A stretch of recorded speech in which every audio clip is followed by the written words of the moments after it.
वाहिगुरु जी का खालसा, वाहिगुरु जी की फतेह। बिस्मिल्लाहिर्रहमानिर्रहीम। मंच पर मुस्लिम जगत के धार्मिक और सियासी आगू साहिबान और पूरे हिंदुस्तान से आए हुए मुस्लिम भाइयों, मैं आज यहाँ पर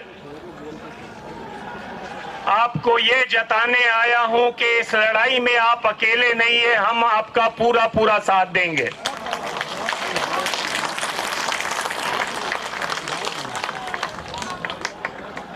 हिंदुस्तान की सरकार कोई भी हो, उसकी हमेशा ये कोशिश रही है कि मुसलमानों को, सिखों को, ईसाइयों को, सबको अक़लियतों के रूप में वो इकट्ठा अलग अलग करके तो अपनी लड़ाई जो लड़े।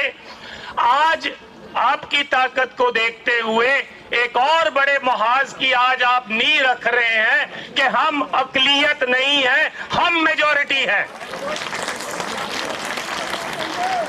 और ये तब मुमकिन हो सकता है जब हमारी लड़ाई आपकी हो और आपकी लड़ाई हमारी हो।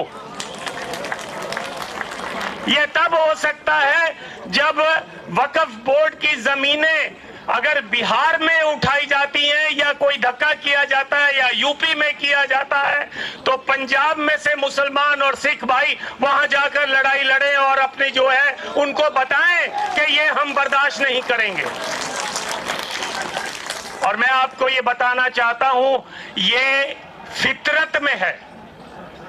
बिहार में पटना साहिब हमारी वो मुकद्दस जगह है जहां पर 10वें गुरु गोविंद सिंह जी ने जन्म लिया था, प्रकाश हुआ था उनका।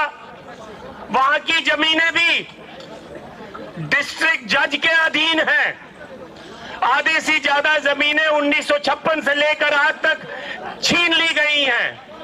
इसी तरह नांदेड़ में आधे से ज्यादा नांदेड़ शहर हमको निजाम हैदराबाद ने महाराजा रंजीत सिंह के काम से खुश होकर तखत हजूर साहब को वो जमीन दे दी। उस नांदेड़ शहर की आधा से ज्यादा जमीन जो है महाराष्ट्र की सरकार ने कब्जा किया हुआ है। पिछले 12 सालों से चुनाव नहीं होने दे रहे हैं और उनका पूरा मंसूबा है कि हमने जो है उस कमेटी के ऊपर अपनी जो है हुकूमत चलानी है। तो मेरा आपसे यही कहना है कि वक्फ बोर्ड की जमीन गरीब की जमीन है। वक्फ बोर्ड की जमीन धार्मिक बंदे की जमीन है जिसने दसवंध दिया, कहा भी चलो मेरे दादा दुनिया छोड़ गए हैं, उनकी याद में मैं थोड़ी सी जमीन देता हूं जहां पर कोई मदरसा खुल सके, जहां पर कोई अस्पताल बन सके। लेकिन सरकार को ये मंजूर नहीं है। सरकार आपका टेस्ट ले रही है,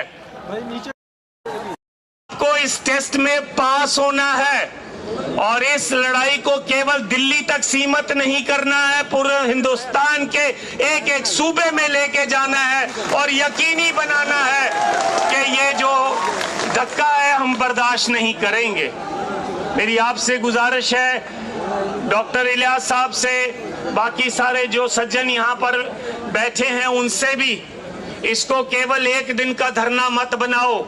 मैंने इनकी जो वीडियो टॉक सुनी है, इसमें इन्होंने कहा है कि जैसे किसान भाइयों ने 1 साल तक बॉर्डर पर लड़ाई लड़कर सरकार के घुटने लगा दिए थे। सरकार मान गई कि हमको बिल वापस लेना पड़ेगा।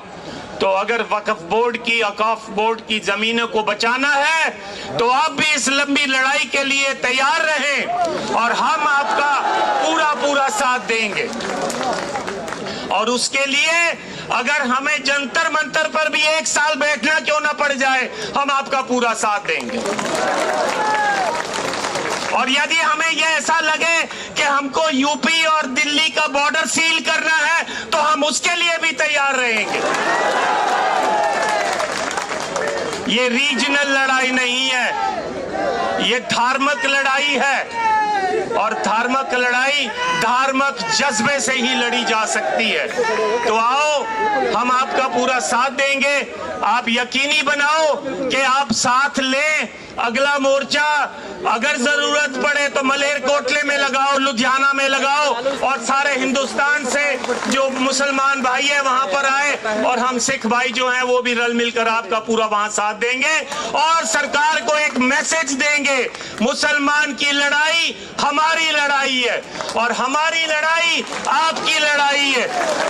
तुमने दलितों की जमीनें ली, हम चुप रहे, लेकिन हम चुप नहीं रहे, फिर भी दबी जबान में अपनी आवाज उठाते रहे। तुमने ट्राइबल्स की भी जमीनें छीन ली हैं, तुमने बंबई के आसपास, बंबई से लेकर पुणे तक जितनी भी जमीनें हैं ट्राइबल्स की वो भी छीन ली हैं। लेकिन अब वक्त आ गया है, इनफ इज इनफ, अब बर्दाश्त नहीं होता। हम ये यकीनी बनाएंगे कि अपनी जमीनें बचाएंगे। एक बार फिर पूरे जोश के साथ, जैसे सब आप इकट्ठे हो, बोलिए आप मेरे साथ, वक्फ बिल वापस लो, वक्फ बिल वापस लो, वक्फ बिल वापस लो। मुस्लिम, सिख, दलित, ट्राइबल एकता जिंदाबाद। मुस्लिम, सिख, ईसाई, दलित, ट्राइबल, बहुजन समाज एकता जिंदाबाद। इस आस के साथ कि हम इस लड़ाई को जरूर जीतेंगे, एक बार फिर अंत में आप ही का नारा, नाराए तकबीर।